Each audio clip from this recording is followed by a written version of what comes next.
бизге тиешелүү, модолорго тиешелүү исрапкорчулукту тыюуда эки нерсе бар. Маркумду койгон жердеги исрапкорчулук, анан никедеги исрапкорчулук. Мен мурас илимин буюрса сабакты өтсөк, бүтсөк, анан экинчи дагы бир пландар бар. Алдыга койгон программа бар. Ал эмне үйлөнөйүн деген жаштарды, кыздарды жана балдарды. Оларга баягы окутуу, 5 күндүк курс ачуу. Балдар өздөрүнчө агайлар окутат, кыздар өздөрүнчө эжейлер окутат. Анан ушулар окуп бүткөндөн кийин 5 күндүк курсту. Буларга сертификат берилет. Качан булар сертификат алгандан кийин нике кыйып аткан молдо дагы караса, мисалы үчүн сертификат алып келген. Биринчи күн не окуйт анда? Биринчи күн саат 8-ден баштап 12-ге чейин 4 саат. Түштөн кийин саат 2-ден баштап 6-га чейин, 9-га чейин болсо дагы бир күндө кыскасы 8 саат сабак болот. Мисалга бир чоң залда 30дай эркек балдар, үйлөнөм деген балдар чогулса, макул акылуу болсун, бир күнүгө 500 сом болсун, макул бекер болсун башында.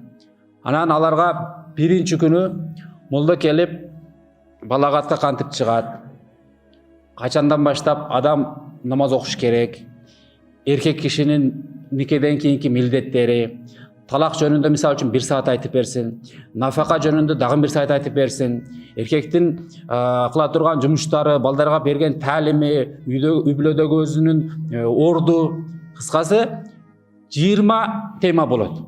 Бир күн мен кечке чейин ошол 30 балага шариатта турмуш кургандан эртеси эмес, турмуш неге азыр кыйлат го, ошодон кийин баштап өлгөнгө чейин эмнелерди кылыш керек, ошонун баарын айтып берсе. Кайра сураса, түшүндүңбү? Жаз, мына жерге деп, акырында тест алса, бир күн өттү. Экинчи күнү жана бойдогу балдар юристтен өтсө, мамлекеттик адамдан юристти, бир иш таппай жүргөн юристке айтсаң кел, бир күн сабак берип, сага 5000 сом берем десең, бардыгы юрист келет. Бизде бир 20 программа бар. Уларга паспорттун эмне пайдасы бар, качан алыш керек, жоготсо эмне кылыш керек, бир жерге барып учетко отурса эмне кылыш керек, мынау ЗАГС кагазын эмне кылыш керек, көйлүктү кантип алыш керек, каяка, жарайбы, жарабайбы. Бүт бардыгы документ жагынан, бир 10 түрлүү документтин пайда зыяныны качан алыш керек, эмне кылыш керек, жана мамлекеттик деңгээлде өзүнчө бир укуктары, сотко барганда аялың менен мындай болуп калсаң, бир туугандар менен болуп калсаң эмне болот? Юрист 8 саат анын кулагына коюш керек. Бардык укуктарына. Үчүнчү күнү ким келет? Үчүнчү күнү эркектерге доктор келет, уролог. Анан айта баштайт. Суук тийип калса эмне болот? Канча түрлүү жаман оорулар бар, эмнеден жугат, кантип дарыланыш керек, бир жумада канча жолу катнашта болуш керек, жана башка. 8 саат юрист кулагыңыз, доктор кулагыңызга бир нерсе айтса, кирет да бир нерсе. Үйлөнөм деген бала. 4-күнү күнү бизнес тренинг болот. Бир бизнес тренингдер азыр кирсең эле сен миллионерсиң, көзүңдү жум деп баштайт го. Анда миллионер кылбайбы? Сен мына эртең бала үйлөнө турган болсо, ага бир нерсени түшүндүр.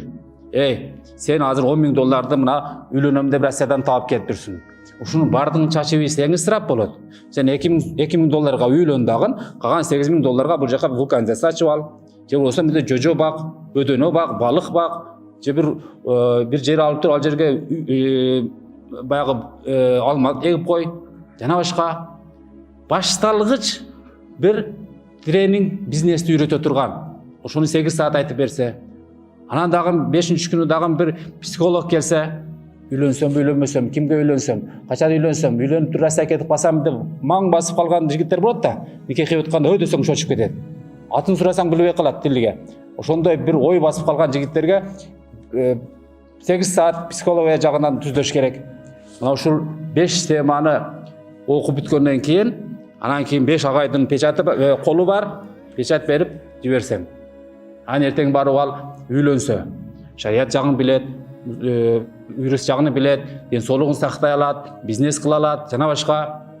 Мына ушундай бир программа бар буюрса, анан бул жерден Бишкектен 100 бала окуса, Оштон 100 бала окуса, Нарындан 100 бала окуса, филиалдар ачылса, караңыздар.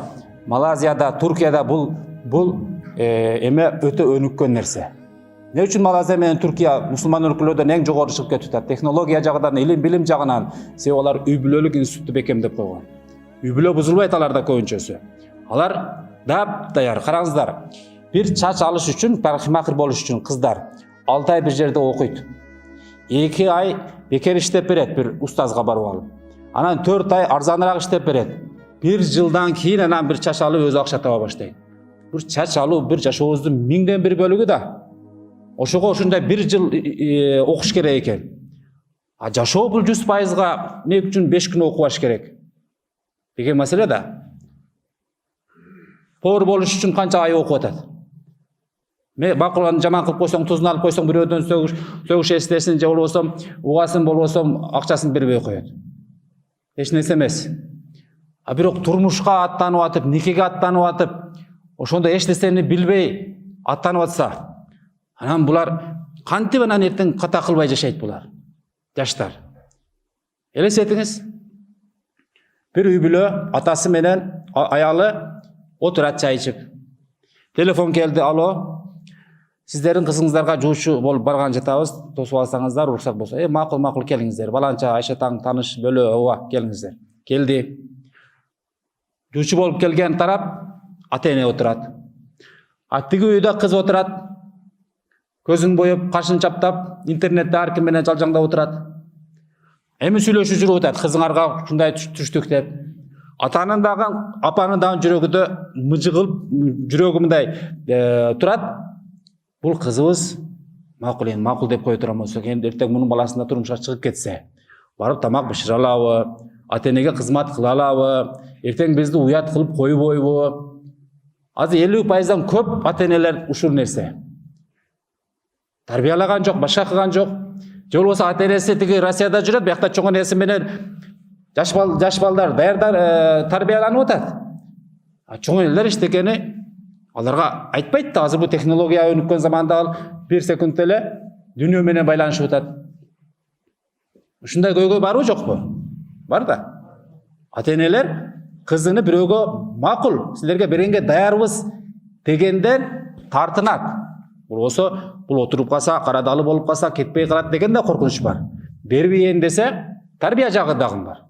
Ал көрүнгөн жигиттер менен дос болуп алган, шым кийип жүрөт, тамеки тартат, жана башка. Россияга кетем деп жүрөт, карьерам 25 жаштан өтүп турмушка чыгам деп жүрөт бул кызы.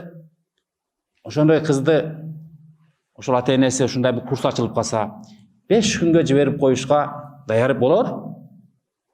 Же болбосо бир эркек бала үйлөнөйүн деп айылдан эле Бишкекке келди, Бишкектен Россияга өчүп кетти. Анан ал жактан акча таап келди. Анан үйлөнөм деп кирди. Каяктан ким менен жүрдүң, кандай тарбия көрдүң, караларга кошулуп кеткен жоксуңбу, жакшы балдар менен жүрдүңбү? Бул деп ата-эне ойлонот да. Качан ата-эне ойлонгондон кийин ушул баланы азыр үйлөп кое турган болсом, бул эртең бул жубайы менен бактылуу болуп кете алабы, бизди уят кылып койбойбу деген ой бардык ата-энеде бар азыр. Мейли эми дин маселесин окуган болсун, мейли заводко чыккан болсун, баары бир ата-эне ушул бул кантип арабасын тартып кетет деген ой басат. Мына ошондой жаштар үчүн биз эмне кылып атабыз? Буюрса, жакын күндөрү ушул бир курстарды уюштурабыз. Ошол мугалимге, юристке, доктурга, бизнес тренинг кылганга, молдого бардыгына айлык болуп калат. Бирок жаштарыбыз тарбияланат. Мына ушундай максаттар бар буюрса.